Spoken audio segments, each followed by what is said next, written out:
first story was posted 10 years ago by a Reddit user named Out Control.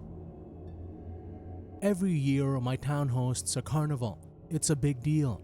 Carousels, fair games, hall of mirrors, and that stupid twirly swing ride that makes you want to vomit. They really pull out all the stops for this one weekend in October. Growing up, I would get sugar sick, as my mom liked to call it, from all the cotton candy and funnel cakes. I'd only felt the symptoms after the night was done. While lying in bed, clutching my prizes, I ignored the malaise and played back all the festivities in my head. I skip the carnival now. It doesn't do anything for me anymore. So imagine my dismay as my girlfriend, who helps work the carnival, dragged me along one night after all the crowds had left. "No lines," she squeaked. "I even know how to turn on the Ferris wheel." I tried to look excited. She yanked me over to the shooting gallery, and we sat down in front of a counter lined with water pistols. Several bullseye targets hung about 15 feet away. We fired away, but of course, I let her win. I jump the counter and make my way over to the prize rack. Huge stuffed animals, baseball caps, and t-shirts line the wall. "Which one do you want?" I yelled back. She tried to look like she was making a life-altering decision. I'll admit now it was kind of cute. Before choosing, I see her whip out her cell phone and snap a picture of me next to the prizes. I'm stuck between picking you or the stuffed octopus next to the clown head doll. I'll take the octopus. I rolled my eyes and reached past the clown head doll for the octopus. From there, she pulled me over to the carousel. I watched her disappear into the engineer's control room, and a few seconds later, the pipe organ started and the carousel cranked into motion. During the ride, she felt it was time for another picture. I really tried to smile. We only stayed in the Hall of Mirrors for a few minutes. It was pitch black in there. We kept bumping into the mirrors and each other. Of course, she snapped a picture there too. The blinding flash didn't help our disorientation. After the terrifying Hall of Mirrors situation, we decided to leave.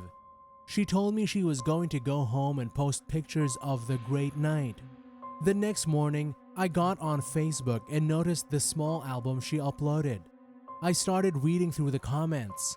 "Lucky bastards, carnival all to yourself, nice." What struck me off guard were the next comments. "Love the photobombing clown. Who is that dressed up as a clown?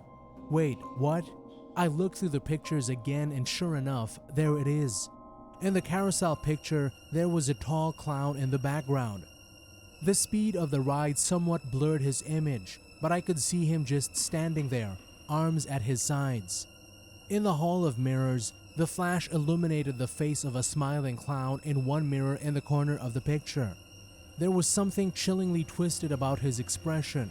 How many times did I collide into him thinking it was my girlfriend?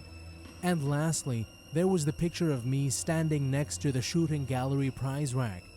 There he was, next to the octopus I grabbed for my girlfriend. I thought he was a doll.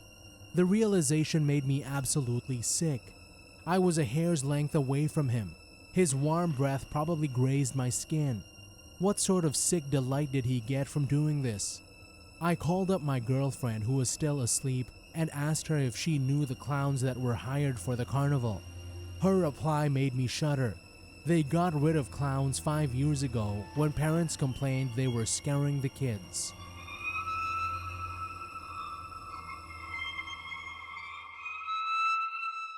Second story was posted 8 years ago by a Reddit user named The Killer Crab.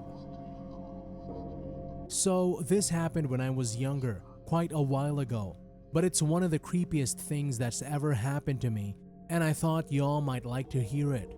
Anyway, I was probably about 12 or 13, and my mom dropped me and my younger brother off at this little carnival thing in the supermarket parking lot.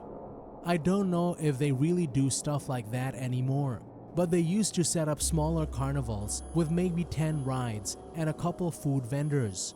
Anyway, we had been there for maybe an hour, and I noticed that this guy had been watching us for a while, and then I realized that he was sort of following us around to the different rides.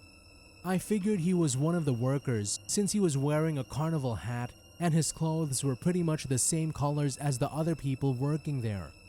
I would look around and spot him watching us from a couple rides over or standing next to one of the food stands. Now, I don't want to be an asshole, but this guy had the creepiest face. One of his eyes looked like it had been swallowed up by his huge swollen eyelid. He had this chapped lips that looked like they were bleeding in places, and he just kept following us around for like 30 minutes, mumbling to himself and staring. After a while, I decided that we should leave and find a way to call my mom. As we were about to leave the carnival area, literally about to walk through the exit, this guy hollers to both of us and grabs my brother's shoulder to pull him back in. He starts telling us that we're too young to be there alone and asking where our parents are. I mean, I was young, but there were tons of kids there even younger than us without their parents. He pulled us off to the side area between two rides and pushed us behind him, then just stood guard in front of us.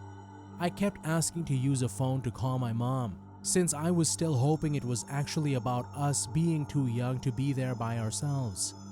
Finally, he gives me this phone that obviously has no SIM card in it or something, because it just displays that error message that old phones used to have. I kept begging him to let us go, and he kept muttering, "No, we're going to take you somewhere real safe, real safe." Then he starts laughing and asked if my mom had picked up. Obviously not, and saying that he's going to have to take us himself since there's no one else to take us, wherever the fuck he had planned. Finally, we see another worker walking by and I yell out to her if I can use her phone. The guy immediately freezes and then just starts walking away like nothing happened. I explained to the woman what had happened and she just looked really confused and kind of worried. I didn't even find out until a couple years later, but I guess she told my mom that she didn't think the guy even worked there, that she had never seen him before in her time working.